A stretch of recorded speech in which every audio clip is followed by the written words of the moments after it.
Hello दोस्तों, मैं Pradeep Sharma mathematics में आपका एक बार फिर स्वागत करता हूं।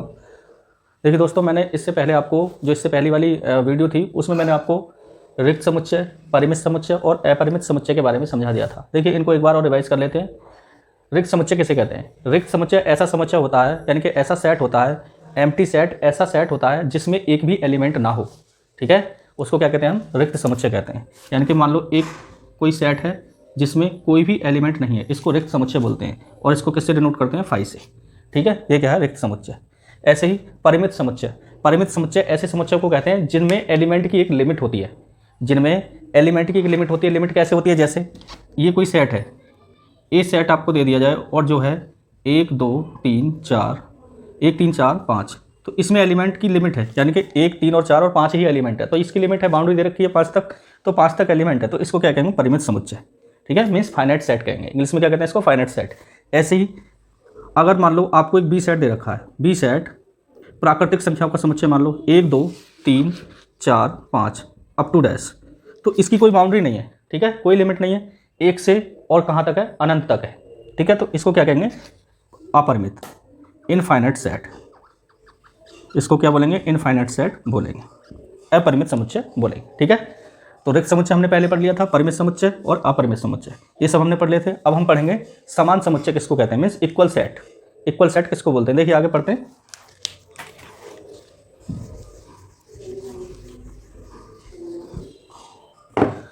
एक एग्जाम्पल आपको बताता हूं। जैसे एक सेट आपको, सेट ए आपको दिया है 1 2 3 4 और 5, 1 2 3 4 5, ये सेट है।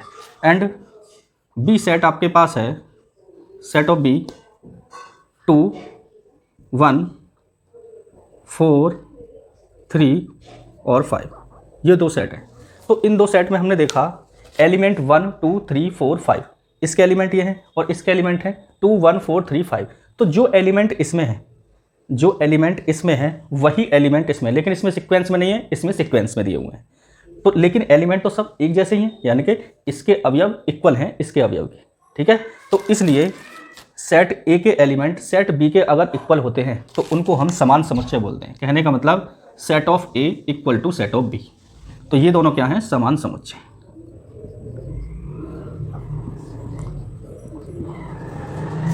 ठीक है, ये क्या हो गए? समान समुच्चय। आगे देखिए,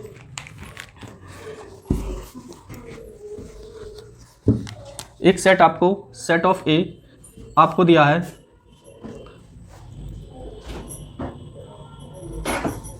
ए बी सी और D, and set of B दिया हुआ है सी डी बी और ए, ये सेट है।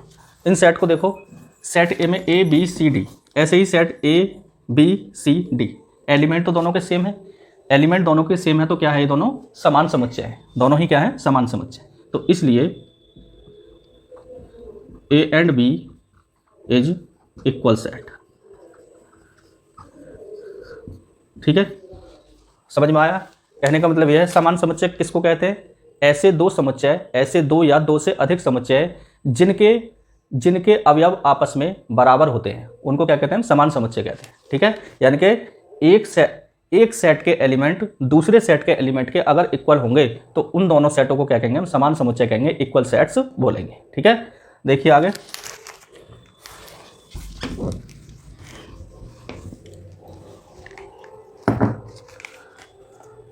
अब हम दोस्तों हमने पढ़ लिया परिमित समुच्चय, अपरिमित समुच्चय, रिक्त समुच्चय और समान समुच्चय। अब हम एक्सरसाइज 1.2 की तरफ बढ़ेंगे।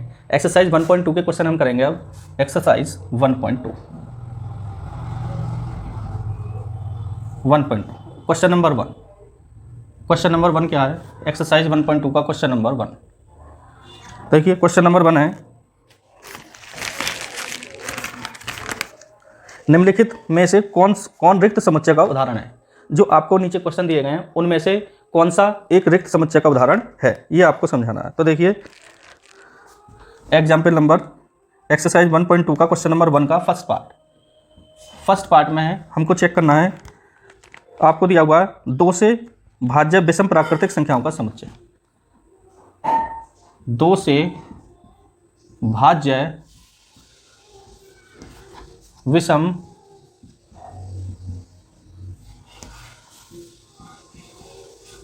प्राकृत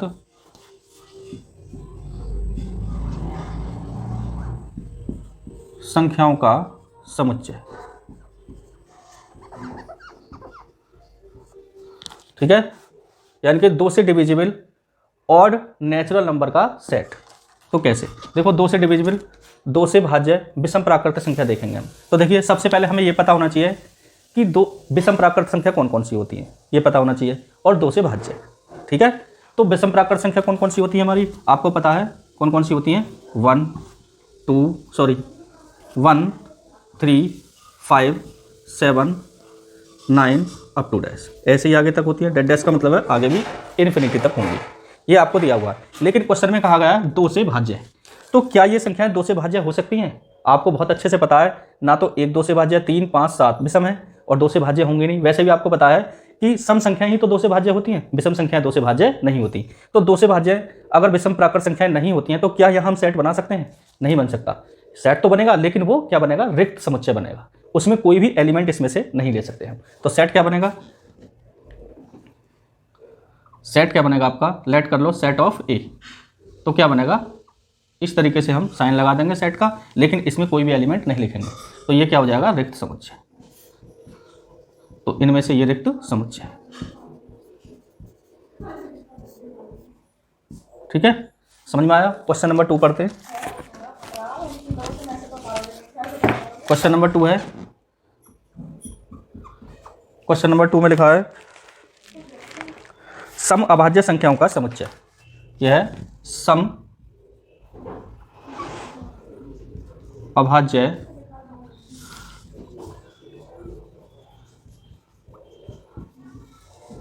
संख्याओं का समुच्चय। क्वेश्चन है सम अभाज्य संख्याओं का समुच्चय। तो सम अभाज्य संख्याएं कौन कौन सी होती हैं? सम अभाज्य संख्या, सबसे पहले आपको पता होना चाहिए कि अभाज्य संख्याएं कौन कौन सी होती हैं। तो अभाज्य संख्याएं कौन कौन सी होती हैं? अभाज्य संख्याएं होती हैं आपके पास कौन कौन सी? 2 से स्टार्ट होती है, 2 3 5 7। ठीक है, क्या 9 अभाज्य संख्या होती है? नहीं होती, प्राइम नंबर। ठीक है, तो 9 नहीं होती, क्यों? क्योंकि 3 से डिविजिबल है। ठीक है, अभाज्य संख्या किसको कहते हैं? अभाज्य संख्या उनको कहते हैं जो सिर्फ 1 से डिविजिबल हो और स्वयं से डिविजिबल हो, बस इसके अलावा किसी भी संख्या से डिविजिबल ना हो, तो उसको क्या कहते हैं? हम प्राइम नंबर कहते हैं। ठीक है, अभाज्य संख्या बोलते हैं। तो यहाँ 2 सिर्फ 1 से डिविजिबल है और सिर्फ 2 से ही डिविजिबल है। 3 सिर्फ केवल 1 से डिविजिबल होगी और सिर्फ किससे होगी? 3 से ही होगी।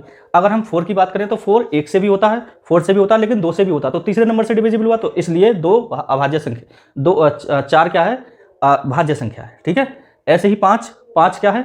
अभाज्य संख्या। क्यों? क्योंकि 1 से डिविजिबल है और 5 से ही डिविजिबल है, 1 से और स्वयं उसी संख्या से डिविजिबल, इसके अलावा किसी से भी डिविजिबल नहीं है, तो इसलिए 5 क्या? अभाज्य संख्या है। ठीक है, अब 7 1 से डिविजिबल है और स्वयं 7 से ही डिविजिबल है, इसके अलावा किसी भी से भी डिविजिबल नहीं है। ठीक है, ऐसे ही अगर 9 की बात करें तो 9 1 से डिविजिबल है, 9 से भी डिविजिबल है, लेकिन 9 के अलावा 3 से भी डिविजिबल है, तो इसलिए 9 एक क्या है? भाज्य संख्या है, ना कि अभाज्य। ठीक है, ऐसे ही क्या है? 11, ऐसी आगे होंगी अप टू डैश। अब इस क्वेश्चन में कहा गया कि सम अभाज्य संख्याओं का समुच्चय। तो सम अभाज्य, अब इसमें देखना है ऐसी संख्या हमको देखनी है जो अभाज्य भी हो और सम भी हो, अपने आप में सम भी हो। सम संख्या किसको बोलते हैं? सम संख्या हम उसको बोलते हैं जो 2 से डिविजिबल होती है, उसको हम सम संख्या बोलते हैं। तो 2 से डिविजिबल इसमें कौन सी हो सकती है? सिर्फ 2 ही है, और अपने आप में एक अभाज्य संख्या भी है। तो सेट क्या बना हमारा? तो सेट बना सिर्फ 2 का। तो इनमें से ऐसी संख्या लेनी है जो सम अभाज्य संख्या, तो सम अभाज्य संख्या 2 है, तो क्या हो जाएगा? 2, और 2 क्या है? 1। क्या 2 इसमें एक एलिमेंट आ गया, एक एलिमेंट 2 आ गया, तो क्या रिक्त समुच्चय है? नहीं है, तो ये रिक्त समुच्चय नहीं है। तो यहां लिख देंगे नॉन एम्प्टी सेट। ठीक है, समझ में आ गया आपके? यहां से आपके कितने क्वेश्चन समझ में आ गए? यहां से देखिए आपको भाज्य संख्या भी समझ में आ गई और अभाज्य संख्या भी समझ में आ गई, और आपको सेट भी समझ में आया। आगे पढ़ते हैं।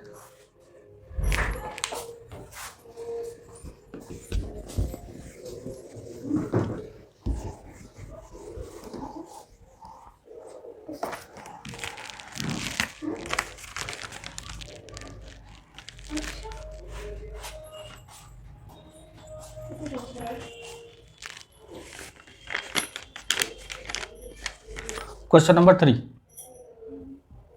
क्वेश्चन नंबर फर्स्ट का थर्ड पार्ट है, आपको दिया है थर्ड पार्ट में। सेट एक इस तरीके से दे रखा है, एक्स सच दैट एक्स एक प्राकृत संख्या, एक्स क्या है, एक प्राकृत संख्या है, और एक्स की वैल्यू 5 से छोटी है, और एक्स की वैल्यू 5 से छोटी है, और एक्स की वैल्यू 7 से बड़ी है। ये एक इस तरीके से सेट आपको दिया, एक्स क्या है, एक प्राकृत संख्या, और एक्स की वैल्यू 5 और 7 के 5 से तो छोटी है और 7 से बड़ी है। ठीक है, तो देखिए इसमें 5 से छोटी, तो 5 से छोटी कौन कौन सी संख्याएं होंगी? 5 से छोटी 1 2 3 4, ठीक है, और इसने कहा 7 से बड़ी है, तो 7 से बड़ी तो क्या हो गई, 8 9 ऐसे हो सकती हैं। तो क्या कोई कॉमन नंबर आ सकता है जो दोनों में लाई कर रहा हो, यानी कि 5 और 7, तो ये तो बैलेंस ही नहीं है। ठीक है, इसने कहा 5 से छोटी, तो 5 से छोटी और 7 से बड़ी, तो क्या ये सेट बन सकता है? नहीं बन सकता। ठीक है, इसमें कोई सा भी सेट नहीं बन सकता, नो लिमिट, कोई लिमिट नहीं बन रही इसमें। तो इसलिए ये सेट क्या होगा, इसका सेट क्या बनेगा आपका, बिल्कुल खाली रिक्त समुच्चय बनेगा। ठीक है, तो ये क्या होगा, एक रिक्त समुच्चय होगा, एम्प्टी सेट, ये बनेगा आपका रिक्त समुच्चय। ठीक है, समझ में आया? आगे देखते हैं।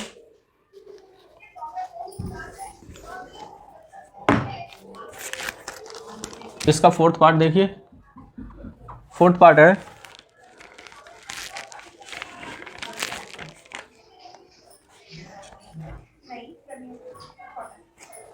सेट आपको दिया है y सच दैट y क्या है, किन्हीं भी दो समांतर रेखाओं, किन्हीं भी दो समांतर रेखाओं का उभयनिष्ठ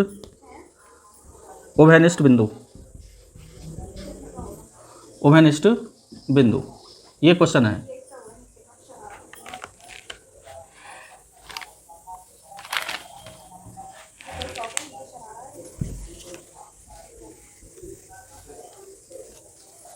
क्वेश्चन ये है, y सेट क्या है, सेट ऐसे है, set y such that y किन्हीं भी दो समांतर रेखाओं का उभयनिष्ठ बिंदु। कहने का मतलब यह है y की वैल्यू ऐसी है जो टू पैरेलल लाइंस का कॉमन पॉइंट है, जो दो पैरेलल लाइंस का कॉमन पॉइंट है। तो एक बात बताइए, पैरेलल लाइन किसे कहते हैं हम, यानी कि समांतर रेखाएं किसको कहते हैं? समांतर रेखाएं उन रेखाओं को कहते हैं जो आपस में कहीं भी नहीं मिलती हैं और जिनकी प्रत्येक बिंदु पर लंबवत दूरी एक समान हो। ठीक है, तो देखिए जैसे एक समांतर रेखा ये है और एक समांतर रेखा, ये दो रेखाएं हैं जो आपस में क्या है, समांतर है, और इनकी प्रत्येक बिंदु पर लंबवत दूरी समान रहती है। ठीक है, अगर यहाँ 5 सेंटीमीटर इनके बीच की दूरी, तो यहाँ भी 5 सेंटीमीटर होगी। ठीक है, समांतर रेखाएं कैसे कहते हैं? समांतर रेखाएं उन रेखाओं को कहते हैं जिनके बीच की लंबवत दूरी एक समान रहती है और जो कहीं पर भी क्रॉस नहीं करती। अगर इनको अनंत तक आगे बढ़ाते चले जाएं तो ये कहीं भी आपस में क्रॉस नहीं करेंगी। तो लेकिन क्वेश्चन में कहा गया है किन्हीं भी दो समांतर रेखाओं का उभयनिष्ठ बिंदु, तो उभयनिष्ठ बिंदु क्या होगा? उभयनिष्ठ बिंदु उस बिंदु को कहते हैं जहां दोनों रेखाएं एक दूसरे को क्रॉस करें, एक दूसरे को क्रॉस करें मीन्स प्रतिच्छेदित करें। तो यहाँ तो ये रेखाएं कहीं भी एक दूसरे को प्रतिच्छेदित नहीं करेंगी, क्रॉस नहीं करेंगी, तो इसलिए इनका कॉमन पॉइंट भी नहीं मिल सकता। उभयनिष्ठ भी बिंदु हमें कहीं भी नहीं मिलेगा, और जब कहीं भी नहीं मिलेगा इन दोनों का उभयनिष्ठ बिंदु, तो क्या वो उभयनिष्ठ बिंदु हम यहाँ दिखा सकते हैं? नहीं दिखा सकते, तो कोई भी इसका उभयनिष्ठ बिंदु नहीं बनेगा। तो इसलिए इसका सेट क्या होगा? तो सेट क्या होगा इसका सेट क्या दिखा देंगे? तो सेट होगा रिक्त, एम्प्टी सेट, एम्प्टी सेट। समझ में आया? ठीक है, आगे बढ़ते हैं। तो इसका सेट क्या बनेगा? सेट आपका बनेगा एम्प्टी सेट, रिक्त समुच्चय। ठीक है, इस तरीके से। और इसको क्या बोलते हैं? फाई का मतलब है रिक्त समुच्चय। फाई किसका संकेत है? रिक्त समुच्चय का संकेत है। ठीक है, अगले क्वेश्चन की तरफ बढ़ते हैं।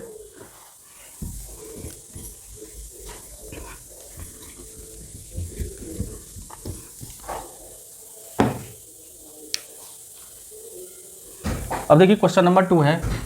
क्वेश्चन नंबर 2 में आपको नीचे पार्ट दिए गए, उसमें बताना है आपको कौन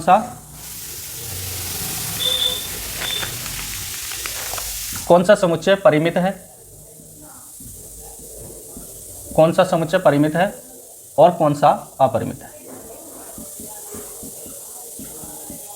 ठीक है, कौन सा फाइनाइट है, फाइनाइट सेट बताना है एंड इनफाइनाइट सेट।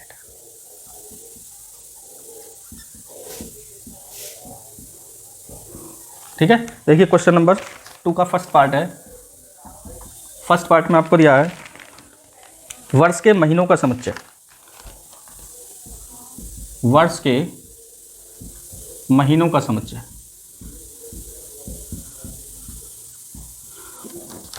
ठीक है, वर्ष के महीनों का सेट। तो वर्ष के महीनों का अगर सेट बनाएंगे आप तो क्या बनेगा, आपको पक्का पता है कि हाँ इसकी लिमिटेशंस क्या है, जनवरी से दिसंबर तक है, यानी कि जनवरी टू दिसंबर। तो आपको पता है कि हाँ इसकी लिमिट है, बाउंड्री है इसकी, और अगर आपको बाउंड्री दी हुई है तो इसका मतलब वो क्या होता है, परिमित समुच्चय होता है। ठीक है, एग्जैक्ट अगर एलिमेंट का आपको पता होता है कि कहाँ से कहाँ तक हैं, एक लिमिट में दिए हुए अगर हों तो उनको हम क्या कहते हैं, फाइनाइट सेट कहते हैं। तो ये सेट क्या होगा, इनका सेट क्या बनेगा, फाइनाइट सेट। कैसे, जनवरी, फरवरी, और ऐसे ही मैं डॉटेड लाइन तक यहाँ दिसंबर लिख रहा हूँ। तो लास्ट हमें पता है क्योंकि दिसंबर है, लास्ट में क्या है, दिसंबर। तो लास्ट में लिमिट आपको दी हुई, तो इसलिए क्या बनेगा, फाइनाइट सेट होगा। तो ये सेट क्या बनेगा, फाइनाइट सेट मीन्स परिमित समुच्चय, क्योंकि यहाँ पे बाउंड्री दी हुई है। ठीक है, आगे देखते हैं।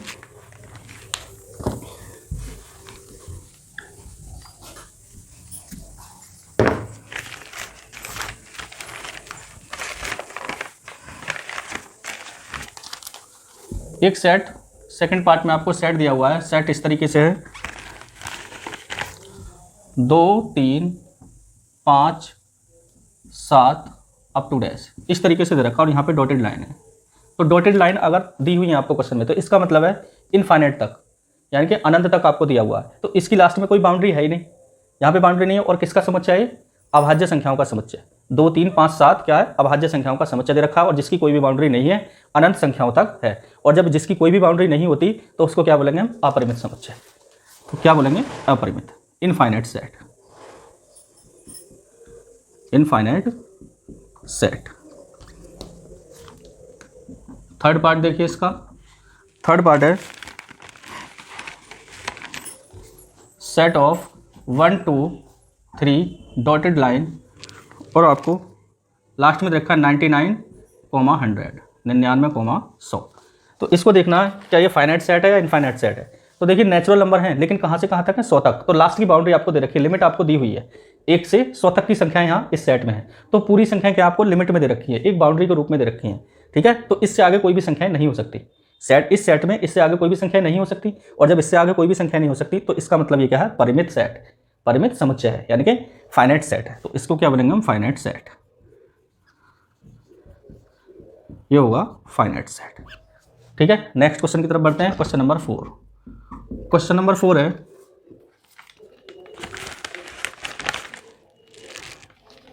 इसने कहा है ये सेट है 100 से बड़े, 100 से बड़े धन पूर्णांक, धन पूर्णांक, यानी कि 100 से बड़े अगर हम धन पूर्णांक देखें तो आपको पता है धन पूर्णांक 1 से 100 तक तो आपको पता ही है। अगर 100 से बड़े देखें तो 101, 102, 103 ऐसे ही। लेकिन इसने 100 से बड़े बोल दिए तो कोई लिमिट नहीं दी आगे की, कहाँ तक हो सकते हैं। 100 से बड़े तो बोल दिए, लोअर लिमिट तो इसने बोल दी, लेकिन इसने अपर लिमिट नहीं बोली। तो अपर लिमिट क्या है, इनफाइनाइट, अनंत तक है। और जब अनंत तक है तो जिसकी कोई भी सीमा नहीं है, तो इसका मतलब ये क्या, अपरिमित समुच्चय, अपरिमित समुच्चय। ठीक है, इनफाइनाइट सेट। ठीक है, अगले क्वेश्चन की तरफ बढ़ते हैं।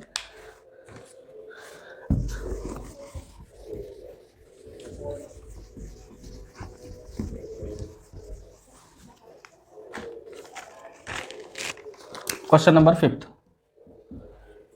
क्वेश्चन नंबर 2 का 5th पार्ट है, 99 से छोटे, 99 से छोटे अभाज्य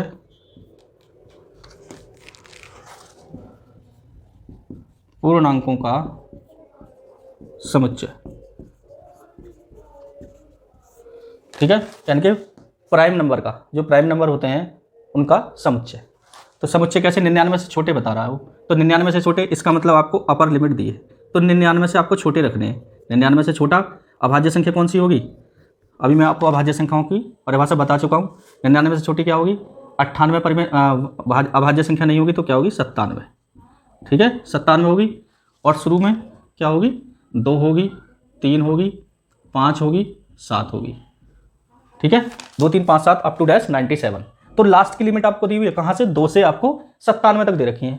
तो इसका मतलब बिल्कुल लोअर लिमिट भी है और अपर लिमिट भी है, दोनों की बाउंड्री आपको क्लियर है। तो जब बाउंड्री क्लियर है तो इसका मतलब क्या है? ये एक फाइनाइट सेट है, मीन्स परिमित समुच्चय है। ये एक क्या है? फाइनाइट सेट है। ठीक है, ये क्वेश्चन आपके कंप्लीट हो गए। क्वेश्चन नंबर 3 की तरफ बढ़ते हैं।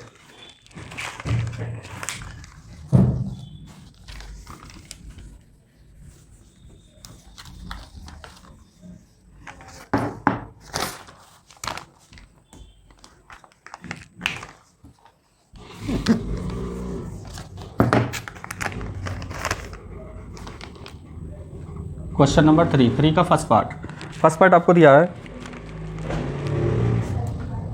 एक्स एक्सिस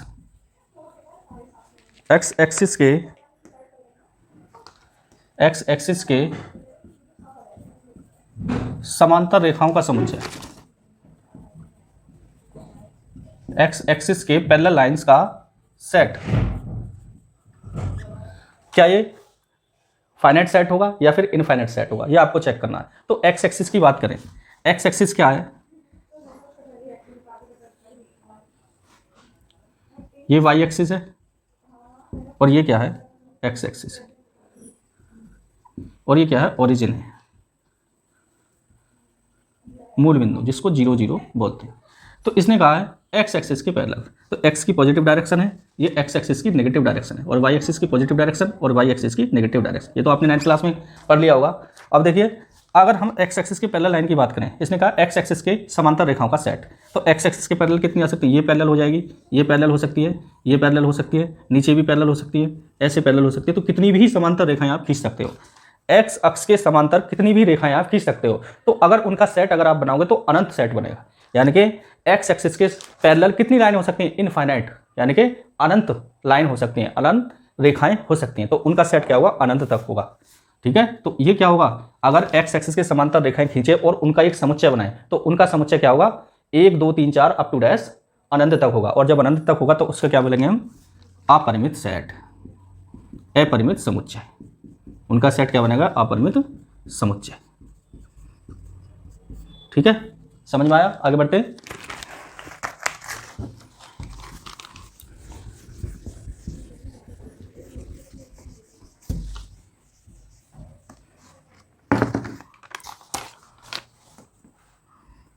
क्वेश्चन नंबर 3 का सेकंड पार्ट, इसमें इंग्लिश अल्फ़ाबेट, अंग्रेजी वर्णमाला, इंग्लिश अल्फ़ाबेट मीन्स अंग्रेजी वर्णमाला के अक्षरों का समुच्चय, अक्षरों का सेट। तो ये क्या होगा? ये सीमित होगा या असीमित होगा, मीन्स परिमित होगा या अपरिमित होगा। तो आपको पता है कितने होते हैं? 26 लेटर होते हैं। कितने लेटर होते हैं इंग्लिश अल्फ़ाबेट में? 26 लेटर्स होते हैं। तो कहाँ से कहाँ तक अगर सेट बनाए हम इसका, तो A B C D E up to dash, इसका मतलब बीच में अक्षर आएंगे और लास्ट में क्या होता? Y and Z। तो इसमें आपको पता है कि लास्ट में Y और Z, लास्ट लिमिट क्या है इसकी? क्या है? Z। तो लास्ट में आपको A से स्टार्ट और लास्ट में पता है कि खत्म कहाँ पे होगा? Z पे होगा, यानी कि सीमित है। यहाँ पे कोई अनंत नहीं है, लेकिन अपर लिमिट आपको Z दे रखी है। तो इसलिए ये सेट क्या होगा? एक फाइनाइट सेट होगा। Finite set, finite set means परिमित समुच्चय। क्या होगा? ये परिमित समुच्चय होगा। ठीक है, फोर्थ पार्ट पढ़ते हैं। थर्ड पार्ट,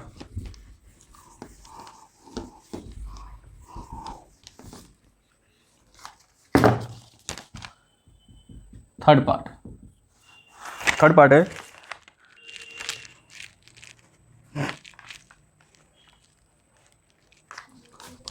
वे संख्या जो 5 का मल्टीपल है, 5 का गुणज है, उनका सेट बनाना है। और फोर्थ क्वेश्चन है, पहले मैं क्वेश्चन लिख लेता हूँ यहाँ पे। फोर्थ क्वेश्चन है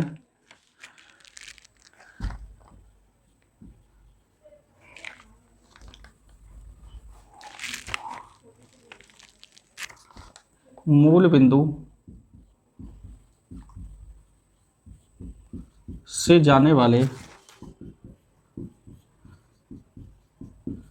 सर्किल यानी कि ओरिजिन से जाने वाले सर्किल्स यानी कि वृत्तों का सेट फाइनाइट होगा या इनफाइनाइट होगा।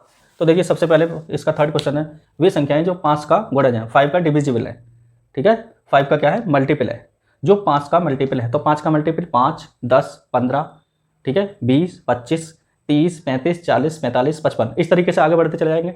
यानी कि अगर हम आगे बढ़ते चले जाएंगे तो ऐसी पता नहीं कितनी संख्याएं, अनंत संख्याएं हैं ऐसी। तो ऐसी अगर अनंत संख्याएं हैं तो उनकी कोई लिमिट नहीं है, उनकी कोई भी बाउंड्री नहीं है, और जिसकी कोई भी बाउंड्री नहीं होती तो वो क्या होते हैं, इनफाइनाइट सेट होता है, ठीक है। तो इसका सेट तो बनेगा, तो कैसा सेट बनेगा, इनफाइनाइट सेट, मीन्स 5, 10, 15, 20, 25 और ऐसे ही इनफाइनाइट तक, ठीक है। तो ये सेट कैसा होगा, इनफाइनाइट सेट होगा। इनफाइनाइट सेट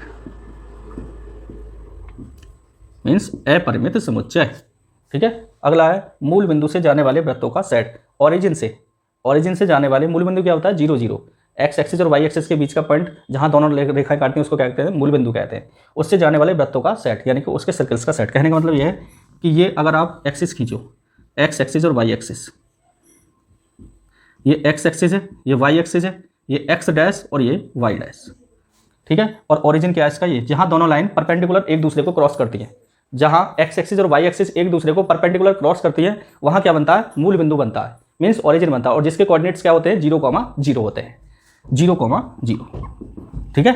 अब यहां से देखो इसके कोऑर्डिनेट्स क्या हुए, 0,0। बहरहाल हमें इनसे मतलब नहीं है, हम क्वेश्चन की तरफ बढ़ते हैं। मूल बिंदु से जाने वाले वृत्तों का सेट। अगर हम मूल बिंदु से वृत्त खींचे, एक इसकी रेडियस छोटी हो सकती है, एक ये सेट वृत्त बन सकता है, एक ये बन सकता है, एक ये बन सकता है, ठीक है, एक ये बन सकता है। तो मूल बिंदु से कितने भी वृत्त जा सकते हैं, ठीक है। तो ऐसे मूल बिंदु से कितने भी वृत्त जा सकते हैं, इस तरीके से भी जा सकते हैं या फिर इस तरीके से भी जा सकते हैं। मूल बिंदु से एक ये वृत्त बन सकता है, एक ये वृत्त बन सकता है जाते हुए, एक ये बन सकता है, या फिर ये बन सकता है इधर वृत्त, या फिर एक और ऐसे बन सकता है। तो ऐसे अनंत वृत्त बन सकते हैं जिनकी कोई भी संख्या हमको पता नहीं है, अनंत है। और जिनकी हमको कोई भी संख्या यानी कि उसकी कोई भी बाउंड्री पता नहीं है, लिमिट हमको पता नहीं है, तो वो क्या होगा, अपरिमित समुच्चय होगा, इनफाइनाइट सेट होगा, ठीक है। तो मूल बिंदु से जाने वाले वृत्तों का अगर सेट की बात करें तो वो क्या होगा, एक इनफाइनाइट सेट होगा। तो इनका सेट क्या बनेगा, इनफाइनाइट सेट। इनफाइनाइट सेट, अपरिमित समुच्चय, ठीक है।